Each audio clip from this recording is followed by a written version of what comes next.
আচ্ছা, কচি পাঁঠার মাংস রান্না করব। মাংস ধুয়ে নিয়েছি, আলু ভেজে নিয়েছি, টমেটো কেটে নিয়েছি, এর মধ্যে সমস্ত মশলা দিয়ে দিয়েছি, আদা রসুন পেঁয়াজ লঙ্কা হলুদ জিরে ধনে সব দিয়ে দিয়েছি। এখানে হাফ পেঁয়াজটা দিয়েছি, গরম মশলা তেজপাতা ফোড়ন দিয়ে পেঁয়াজ কুচি দিয়ে এবার মশলাগুলো দিয়ে দেবো।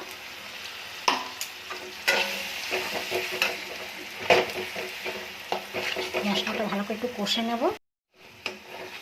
মশলাটা কষা হয়ে গেছে, এবার মাংসটা দিয়ে দিচ্ছি।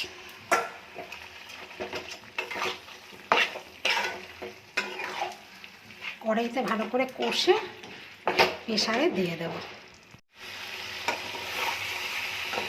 মাংসটা কষা হয়ে গেছে, গরম মশলা টশলা দিয়ে সমস্ত মশলা দিয়ে দই টই দিয়ে সব একবার ভালো করে কষিয়ে নিয়েছি।